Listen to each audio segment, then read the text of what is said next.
Eu quero saudar a Juvândia, a Contraf, em nome da Juvândia, saudar todos e todas que estão aqui coordenando essa nossa mesa, saudar meu camarada Wagner Freitas, presidente nacional da CUT, parceiro de lutas, saudar meu camarada Adilson, presidente nacional da CTB, que tantas lutas fizemos em conjunto. Quero saudar aqui a anfitriã, minha companheira Ivone, e também, em nome dela, todos os sindicatos de bancários do país. Saudar a Aline da FETEC, em nome dela, todas as federações de bancários e bancárias do país.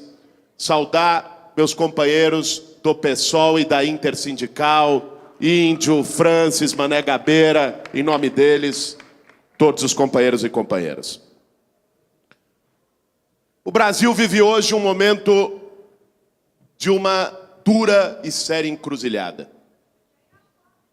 Com retrocessos em direitos sociais, Adilson já falou aqui, nós temos debatido isso nos últimos anos, do que significa esse governo do Temer. Em 2 anos foram 50 anos para trás.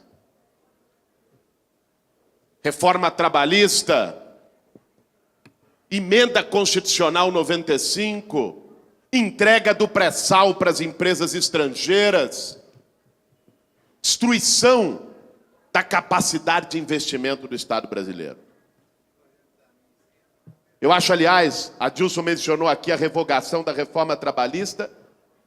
Nós acreditamos que um governo com compromisso com as maiorias nesse país deve ter como sua primeira medida a convocação de um plebiscito para revogar todas essas medidas, e não apenas a reforma trabalhista.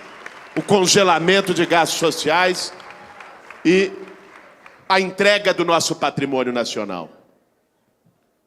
São retrocessos tremendos que nós estamos sentindo na pele. Junto com eles, retrocessos democráticos. E aqui nós precisamos também ter a clareza em dizer que nós nunca tivemos uma democracia plena e completa no Brasil. A democracia nunca chegou nas periferias. E democracia política, para ser de verdade, precisa estar sustentada numa democracia social e econômica, que por mais avanços que tenha tido no Brasil no período anterior, nós ainda permanecemos uma sociedade muito desigual. Agora, o que nós tínhamos de democracia e que foi conquistado com a luta dos movimentos sociais, sindicais, dos trabalhadores. Nenhum general se reuniu numa sala e disse que era tempo de acabar com a ditadura. Foram greves, foram milhões de pessoas nas ruas com as diretas já, foram lutas sociais nesse país. Essa democracia conquistada com lutas está se esvaindo. De diversas maneiras, com uma violência política e um clima de intolerância e ódio semeado no país por gente como Jair Bolsonaro, que explora o medo, que faz populismo em cima do medo das pessoas e converte isso em violência. Violência que começa nas redes sociais e depois vira tiro, como os tiros que mataram Marielle no Rio de Janeiro, como os tiros que atingiram a caravana do Lula e depois o acampamento em Curitiba, como expressão de uma violência brutal que corrói a democracia. A democracia também se desmonta com uma politização do judiciário. Um judiciário que sempre teve lado, mas que agora aproveitou a ilegitimidade do executivo, a desmoralização de um legislativo para querer assumir todos os poderes da República. Para intervir de maneira abusiva e absurda no processo eleitoral. E aqui precisamos dizer, uma condenação sem provas como a do Lula e uma prisão política como a que atingiu o Lula. Esse debate nós temos feito pelo país e é preciso tomar lado. Vocês sabem, eu sou pré-candidato a presidente da República pelo PSOL. Temos diferenças em relação ao que foi os 13 anos de governo, as perspectivas de futuro. Já tivemos inúmeras oportunidades de discutir isso, já tive a oportunidade de discutir isso de forma transparente, profunda, com o próprio presidente Lula. Mas diferença política não pode nos fazer ser conivente com injustiça. E isso nós não vamos ser, e nunca fomos. E é por isso que nós tivemos lá no apartamento do Lula em São Bernardo, quando a ultradireita foi para lá estava o MTST, que nós tivemos em São Bernardo, naqueles dias fatídicos no Sindicato dos Metalúrgicos, com o povo sem medo. E é por isso que, apesar de ter sido intimado essa semana pela dona Polícia Federal, tenho orgulho da ação que o MTST fez para desmontar a farsa no triplex do Guarujá.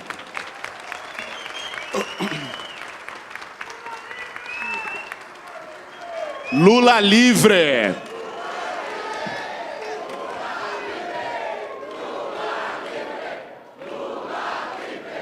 Lula livre! Lula livre! Esse compromisso para nós é um compromisso democrático. Para tomar lado, não precisa ser eleitor do Lula, não precisa ser militante do PT. Basta compreender o que isso significa para a democracia brasileira. E ter esse lado. É disso que se trata. E esse compromisso nós tivemos até aqui e seguiremos tendo. Segunda-feira estarei em Curitiba, na visita à vigília, como já estive outras vezes. É um momento em que a gente precisa ter unidade democrática contra os retrocessos. Contra os retrocessos em direitos sociais, contra os retrocessos democráticos. Mas, ao mesmo tempo, é um momento em que a gente precisa ter ousadia. Resistir ao golpe é necessário, aos sucessivos golpes, mas também é necessário aprender com as lições desses golpes. Isso é importante para a gente pensar o que fazer no futuro. E hoje, e o golpe mostrou isso de maneira cabal, no Brasil, não há mais espaço para avançar em direitos sociais para as maiorias sem enfrentar os privilégios do 1% e das minorias econômicas e políticas desse país.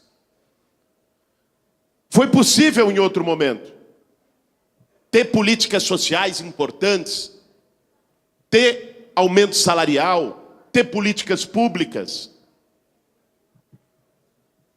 sem mudar a estrutura do Estado brasileiro. Foi possível garantir avanços expressivos e importantes para os de baixo, mesmo com os de cima continuando ganhando. Mas veio a crise. O cobertor ficou curto. E a margem de manobra para uma política como essa diminuiu drasticamente. Hoje nós temos que encarar a realidade como ela é. Nós não vamos ter uma retomada de política para os de baixo sem enfrentar decididamente os de cima. É isso que a conjuntura nos coloca. Isso significa políticas concretas. Isso significa, e estamos aqui no encontro dos bancários, regular o sistema financeiro nesse país, acabar com a farra dos bancos privados nesse país. Não é possível que o Brasil continue aplicando taxas de juros das mais elevadas do mundo e que eles sorrateiramente colocam no debate: os juros baixou. Baixou os juros nominais? Juros reais do Brasil continuam extremamente elevados nos padrões internacionais. Um spread bancário acima de 30%, um escândalo, um abuso. Esse enfrentamento precisa ser feito. O Brasil não pode ser a república dos bancos. O Brasil não pode ser paraíso fiscal para eles. Essa turma tem que aprender a pagar imposto e a deixar de especular e levar o nosso dinheiro lá para fora. E para a gente fazer isso, os bancos públicos têm um papel fundamental. Nós temos bancos públicos extremamente importantes no Brasil, com condição de intervir sim no mercado, com condição sim de reduzir a taxa de juros de mercado, de reduzir o spread bancário e levar isso até as últimas consequências, sem vacilações. Esse é um papel fundamental. Outro dia, esses dias, vocês devem ter visto Meirelles dizendo que o projeto de privatização da Caixa está pronto. Nós temos aqui fortalecer a Caixa contra esses abutres e esses banqueiros que querem destruir as empresas públicas no Brasil. E tem todas as condições para isso. Nenhum país do mundo teve projeto de desenvolvimento sem atuação do Estado, de empresas públicas e de bancos públicos. Ainda mais para sair de uma crise tão profunda como a que nós estamos. Isso é essencial. E a unidade dos bancários, das bancárias, com o conjunto dos trabalhadores desse país, para a valorização dos bancos públicos do Brasil, é fundamental. A defesa da Caixa do Banco do Brasil não é uma defesa apenas dos trabalhadores bancários. Tem que ser uma defesa de toda a sociedade brasileira, do conjunto dos movimentos sociais, de todos comprometidos com o novo modelo de desenvolvimento. Nós precisamos também debater com seriedade uma reforma tributária progressiva no Brasil. O Brasil é a 7ª economia do mundo. Como dizer que não há dinheiro para educação, para saúde, para moradia? E nós travamos junto, né, Juvândia? A época presidenta do sindicato, a luta pela liberação do compulsório dos bancos para crédito habitacional no Brasil. As condições para isso existem. Agora, da mesma forma que o Brasil é a 7ª economia do mundo, está entre os 10 países mais desiguais do mundo. E nós precisamos reverter a forma de financiamento do Estado brasileiro. Isso significa fazer o 1% começar a pagar a conta. Com taxação de grandes fortunas, que está prevista na Constituição há 30 anos e não foi regulamentada até hoje. Com tributação de lucros e dividendos, para acabar com essa farra deles. Com taxação mais progressiva de heranças. A alíquota de imposto de herança no Brasil é 8%. Nos comunistas e bolivarianos Estados Unidos é 40%. Nós temos que taxar patrimônio, propriedade e renda e taxar menos consumo. Isso vai nos permitir enfrentar a desigualdade, mexer com privilégios e ter condição para uma política consistente de investimento público no Brasil. Nós temos que tocar o dedo nessa ferida, isso é essencial para todas e todos nós. E quero dizer, porque é evidente que isso surge na nossa mente, todo mundo concorda com isso, todo mundo acha isso muito bom e muito bonito, mas pensam, pô, esse rapaz é um ingênuo, novinho, coitado, vai aprender que não dá para ser desse jeito. Não, você não acha, Wagner, eu sei que você não acha, você é meu amigo, se achasse não falaria porque é meu amigo, pô. Agora, por que não dá? Porque chega lá, tem que montar um sistema de governabilidade. A gente sabe como é o Congresso brasileiro. E aí tem uma outra lição do golpe que a gente precisa aprender. Para nós, isso é fundamental. Este modelo de governabilidade se esgotou e se esvairiu. O Brasil se tornou ingovernável desde um projeto de mudança com um modelo como esse do presidencialismo de coalizão. O Lula, quando chegou no governo, precisava de 3, 4 partidos para montar a maioria.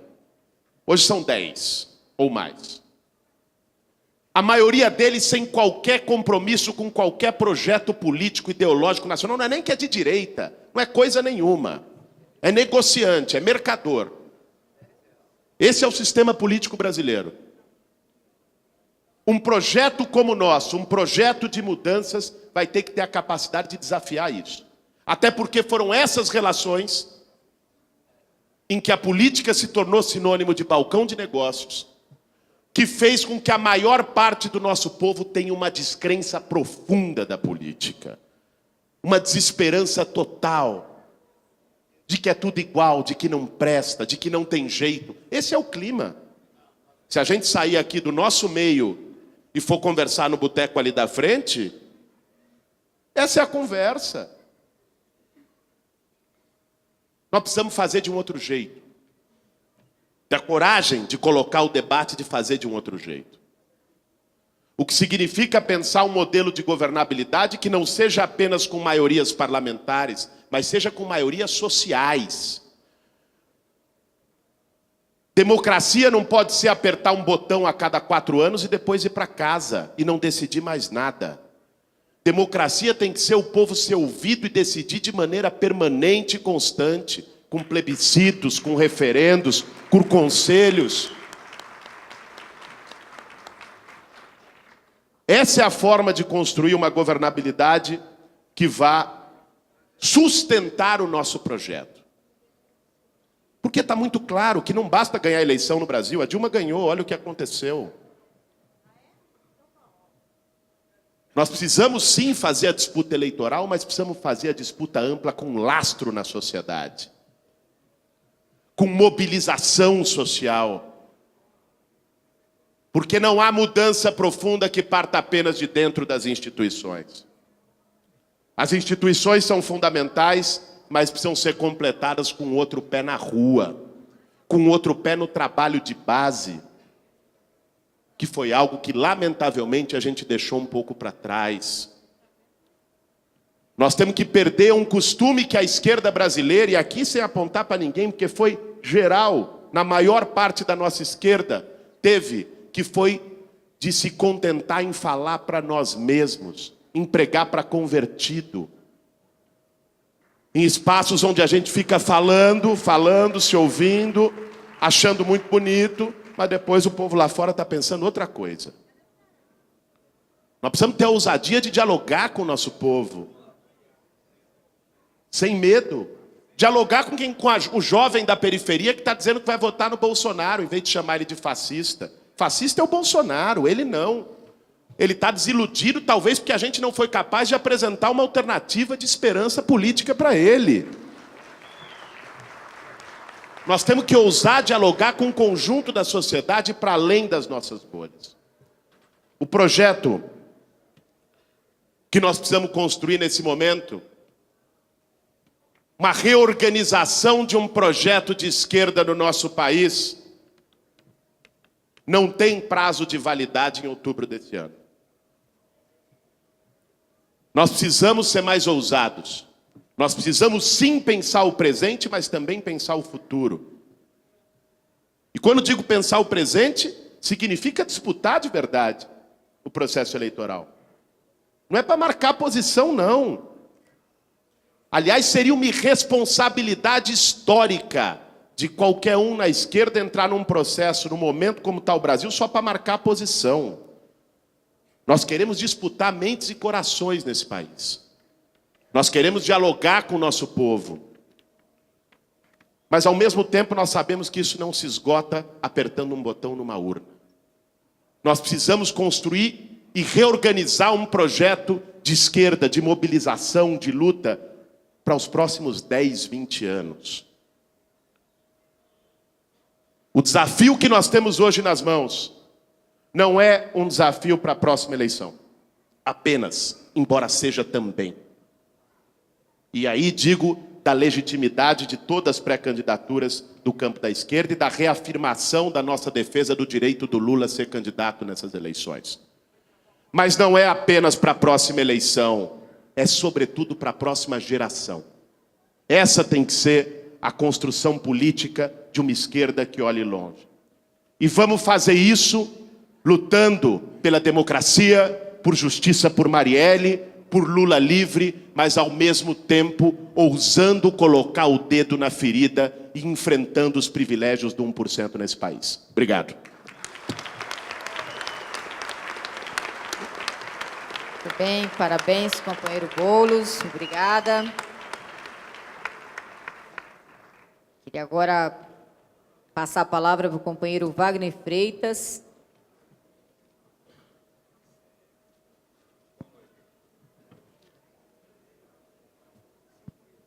Olá.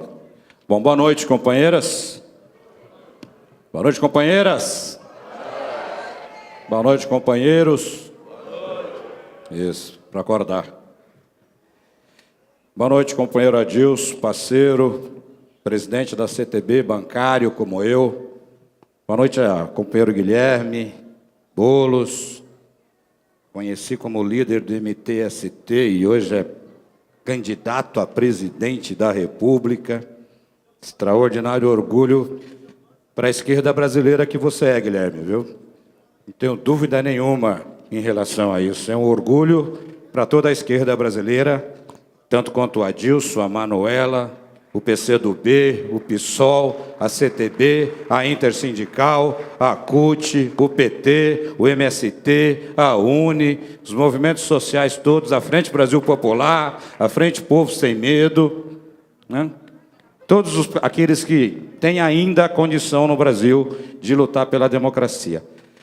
Eu quero hoje que vocês me vejam não como presidente da CUT. Eu quero pedir uma licença rápida por alguns minutos do meu cargo de presidente da CUT e quero que vocês me vejam hoje aqui como representante do Partido dos Trabalhadores fazendo essa intervenção para vocês. Sei que vai ser meio difícil, que eu estou aqui há 30 anos, mas de qualquer maneira, queria que fosse isso. Porque como presidente da CUT eu queria só dizer que eu tenho total e completa concordância com a análise feita pelo Adilson e pelo Guilherme. Total e completa. Sem colocar nenhum reparo. A fala do Adilson e a fala do Guilherme representa o que nós pensamos nessa conjuntura brasileira hoje. Mas a proposta dessa mesa é o Brasil que queremos. Eu estava dizendo para a Juvândia que ela foi extremamente feliz. Porque hoje, nessa discussão do Brasil que queremos, não era eu que deveria estar aqui sentado falando em nome do Partido dos Trabalhadores. Quem deveria estar aqui falando isso está preso injustamente em Curitiba, é um preso político e que nós temos que libertar. Lula livre! Lula livre! Lula livre! Por isso, livre, inocente e, para mim, nosso presidente.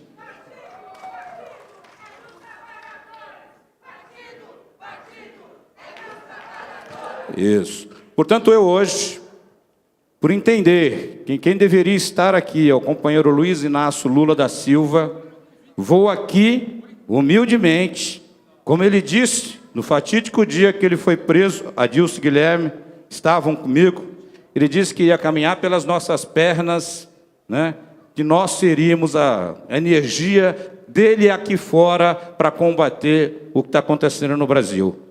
Então eu vou ler uma carta que o presidente Luiz Inácio Lula da Silva escreve para o Brasil e para os brasileiros, que eu acho que, sob a perspectiva do Brasil que queremos, é simplesmente diz tudo o que nós pensamos. Eu queria compartilhar com vocês especial atenção, porque é um momento importante para a gente nisso. Por Luiz Inácio Lula da Silva. Há 2 meses estou preso injustamente, sem ter cometido nenhum crime. Há 2 meses estou impedido de percorrer o país que amo, levando a mensagem de esperança num Brasil melhor e mais justo, com oportunidades para todos, como sempre fiz em 45 anos de vida pública. Fui privado de conviver diariamente com meus filhos e minha filha, meus netos e netas, minha bisneta, meus amigos e meus companheiros. Mas não tenho dúvida de que me puseram aqui para me impedir de conviver com a minha grande família, o povo brasileiro. Isso é o que mais me angustia, pois sei que do lado de fora a cada dia mais famílias voltam a viver nas ruas, abandonadas pelo Estado que deveria protegê-las. De onde me encontro?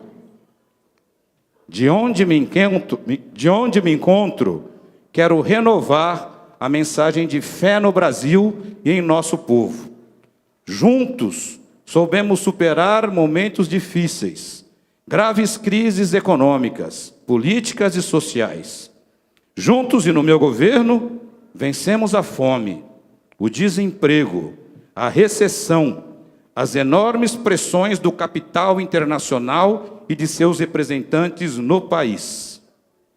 Juntos, reduzimos a secular doença da desigualdade social que marcou a formação do Brasil, o genocídio dos indígenas, a escravidão dos negros e a exploração dos trabalhadores do campo e da cidade. Combatemos sem trégua as injustiças. De cabeça erguida, chegamos a ser considerados o povo mais otimista do mundo. Aprofundamos nossa democracia e, por isso, conquistamos protagonismo internacional, com a criação da Unasul, da CELAC, dos BRICS e a nossa relação solidária com os países africanos. Nossa voz foi ouvida no G8 e nos mais importantes fóruns mundiais. Tenho certeza que podemos reconstruir esse país e voltar a sonhar com uma grande nação. Isso é que me anima a seguir lutando. Não posso me conformar com o sofrimento dos mais pobres e o castigo que está se abatendo sobre a nossa classe trabalhadora, assim como não me conformo com a minha situação. Os que me acusaram na Lava Jato sabem que mentiram, pois nunca fui dono, nunca tive a posse, nunca passei uma noite no tal apartamento do Guarujá.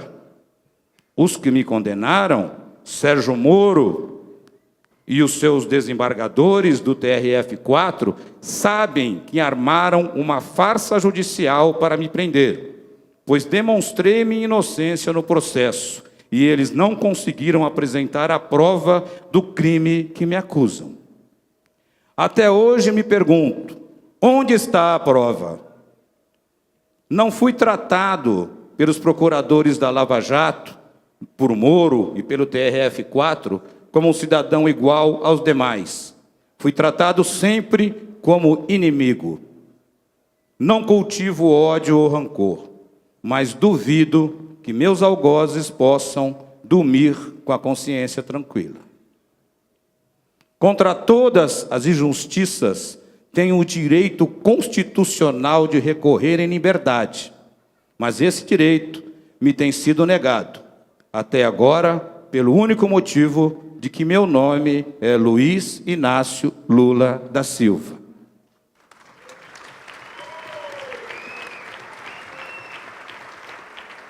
Por isso, me considero um preso político em meu país. Quando ficou claro que iriam me prender à força, sem crime, sem provas, decidi ficar no Brasil e enfrentar meus algozes. Sei do meu lugar na história e sei qual é o lugar reservado aos que hoje me perseguem. Tenho certeza que a justiça fará prevalecer a verdade. Nas caravanas que fiz recentemente pelo Brasil, vi a esperança nos olhos das pessoas e também vi a angústia de quem está sofrendo com a volta da fome e do desemprego, a desnutrição, o abandono escolar, os direitos roubados aos trabalhadores, a destruição das políticas de inclusão social constitucionalmente garantidas e agora negadas na prática. É para acabar com o sofrimento que sou novamente candidato à presidência da República. Lula livre! Lula livre! Assumo essa missão porque tenho uma grande responsabilidade com o Brasil e porque os brasileiros têm o direito de votar livremente num projeto de país mais solidário, mais justo e soberano, perseverando no projeto de integração latino-americana. Sou candidato porque acredito sinceramente que a Justiça Eleitoral manterá a coerência com seus precedentes de jurisprudência desde 2002, não se curvando à chantagem da exceção só para ferir meu direito e o direito dos eleitores de votar em quem melhor os representa. Tive muitas candidaturas em minha trajetória, mas esta é diferente. É o compromisso da minha vida. Quem teve o privilégio de ver o Brasil avançar em benefício dos mais pobres, depois de séculos de exclusão e abandono, não pode se omitir na hora mais difícil para a nossa gente. Sei que minha candidatura representa a esperança e vamos levá-la até as últimas consequências, porque temos ao nosso lado a força do povo. Temos o direito de sonhar novamente, depois do pesadelo que nos foi imposto pelo golpe de 2016. Mentiram para derrubar a presidenta Dilma Rousseff, legitimamente eleita.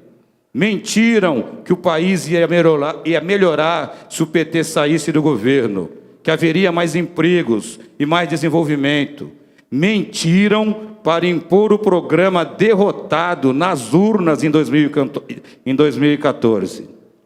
Mentiram para destruir o projeto de erradicação da miséria que colocamos em curso a partir do meu governo. Mentiram para entregar as riquezas nacionais e favorecer os detentores do poder econômico e financeiro numa escandalosa traição à vontade do povo manifestada em 2002, 2006, 2010 e 2014, de modo claro e inequívoco. Está chegando a hora da verdade. Quero ser presidente do Brasil novamente, porque já provei que é possível construir um Brasil melhor para o nosso povo. Provamos que o país pode crescer em benefício de todos, quando o governo coloca os trabalhadores e os mais pobres no centro das atenções e não se torna escravo dos interesses dos ricos e poderosos. E provamos que somente a inclusão de milhões de pobres pode fazer a economia crescer e se recuperar. Governamos para o povo e não para o mercado. É o contrário do que faz o governo dos nossos adversários, a serviço dos financistas e das multinacionais, que suprimiu direitos históricos dos trabalhadores, reduziu o salário real, cortou os investimentos em saúde e educação e está destruindo programas como a Bolsa Família, o Minha Casa Minha Vida, o Pronaf, o Luz para Todos, ProUni e FIES, entre tantas ações voltadas para a justiça social. Sonho ser presidente do Brasil para acabar com o sofrimento de quem não tem mais dinheiro para comprar o botijão de gás, que voltou a usar a lenha para cozinhar, ou pior ainda, usam álcool e se tornam vítimas de graves acidentes e queimaduras. Este é um dos mais cruéis retrocessos provocados pela política de destruição da Petrobras e da soberania nacional, conduzida pelos entreguistas do PSDB, que apoiaram o golpe de 2016. A Petrobras não foi criada para gerar ganhos para os especuladores de Wall Street, em Nova York, mas para garantir a autossuficiência de petróleo no Brasil, a preços combativos com a economia popular. A Petrobras tem de voltar a ser brasileira. Podem estar certo que nós vamos acabar com essa história de vender seus ativos. Ela não será mais refém das multinacionais do petróleo. Voltará a exercer papel estratégico no desenvolvimento do país, inclusive no direcionamento dos recursos do pré-sal para a educação, nosso passaporte para o futuro. Podem estar certos também que impediremos a privatização da Eletrobras, do Banco do Brasil e da Caixa Econômica Federal. O esvaziamento do BNDES e de todos os instrumentos de que o país dispõe para promover o desenvolvimento e o bem-estar social. Sonho ser o presidente de um país em que o julgador preste mais atenção à Constituição e menos às manchetes dos jornais.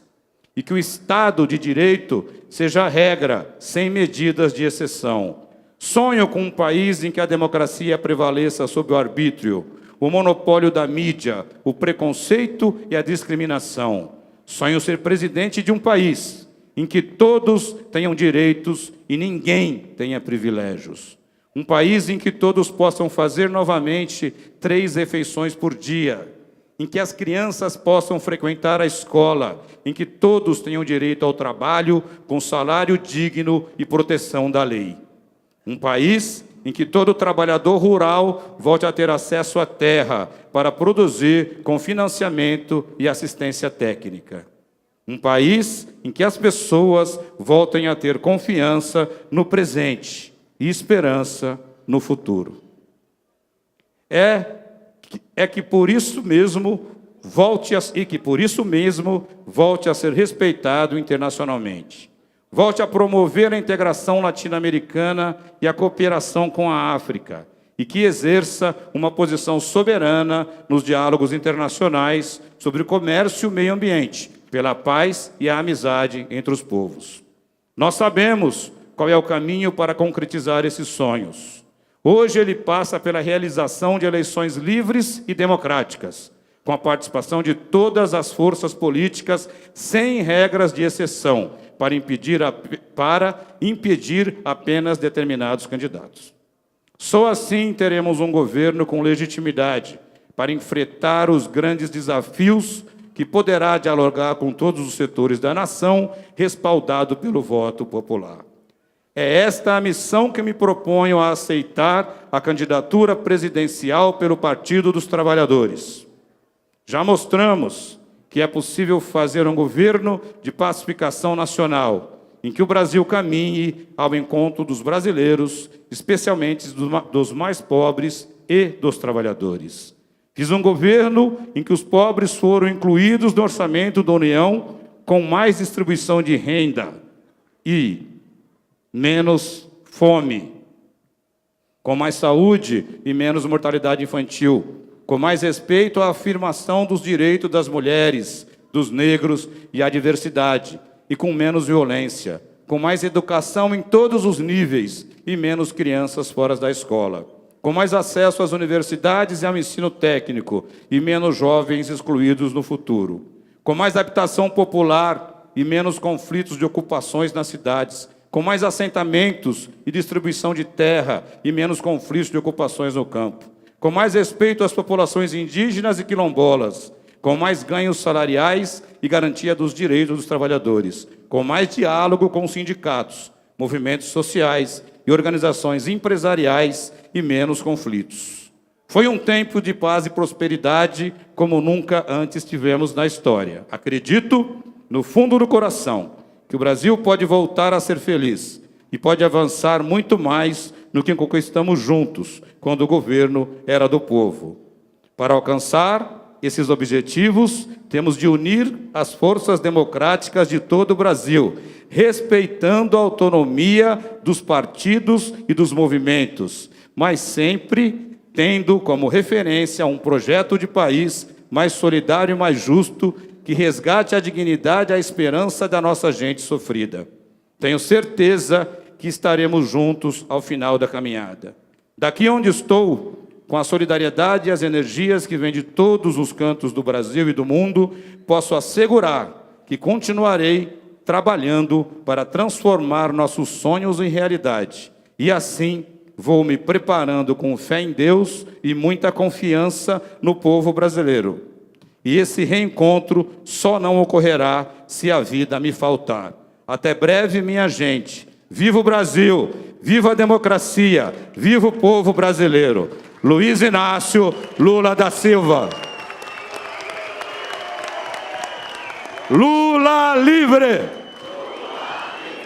Lula livre! Lula livre! Lula livre!